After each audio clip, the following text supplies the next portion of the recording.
All right, we've been talking about narrative structure, and so now I want to focus on one specific narrative element, characters, all right? Remember, there's 5 narrative elements: plot, theme, setting, conflict, and characters. So we are focusing on characters today. So the characters refers to who is in the story, who is in our story. All right, so there's different types of characters. We have 2 main types, the protagonist and the antagonist, all right? Those are our 2 main characters. The protagonist is the main character in the story. The main character. This is the person whose story revolves around. All events in the story revolve around our protagonist, revolve around our main character. So in a movie like Harry Potter, the main character, of course, is Harry. And Harry has all these things happen to him, right? Everything revolves around Harry Potter and around him. So he is the protagonist in our book or movie. All right, and then let's talk about antagonist. So the antagonist is the opposing force against the protagonist, all right? The antagonist opposes the protagonist. So this doesn't necessarily have to be a person. The protagonist can be opposed by many different things. It could be opposed against maybe a body of water. So, for example, if I'm trying to cross a river, that I'm the protagonist, I'm the main character in this book I'm writing about myself. So I'm the protagonist. I'm trying to cross this big, huge body of water, okay?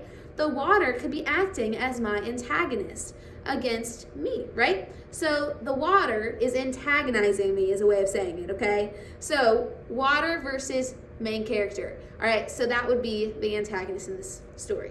However, in a movie like Harry Potter, the antagonist would of course be Voldemort. He is the main force that opposes Harry Potter.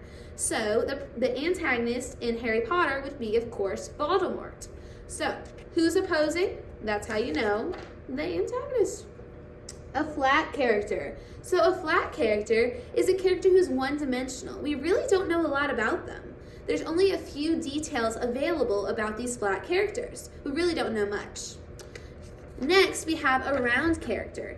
This is a character that is fully developed. We know everything pretty much about this character. We know many, many, many details about this character. They are rounds, is what we call it, all right? So a round character is fully developed, and we know a lot about them. Our last 2 types are dynamic and static. So dynamic characters are characters that change throughout the story. So for example, in the movie Trolls, a dynamic character could be Branch. Because Branch begins one way, he begins very sad and gloomy, but by the end of the movie, what is he? Well, he's happy and joyful, and his color changes. So he is a dynamic character, a character who fully changes. However, we also have static characters, and these are characters who do not change at all. There's no change present in these characters. So an example could be Poppy from the movie Trolls. Throughout the movie, she does have her ups and downs, but her character does not change. At the very beginning, what is she? She's very happy, joyful, she's pink. At the end, she's still a happy, joyful person. And she also helps bring about the change that we see in Branch. So she would be called a static character. One confusion many can have is that static characters are boring. Well, that's not necessarily the case. A static character is a character whose personality just does not change. So someone who at the beginning of a book is nice and good, and at the end is nice and good, they would be static. However, someone who starts out evil and at the end becomes good, that would be a dynamic character, okay? Character who changes. All right, so that is our little review on characters. I hope that helped. If you have any questions, please let me know. Thanks. Keep working hard.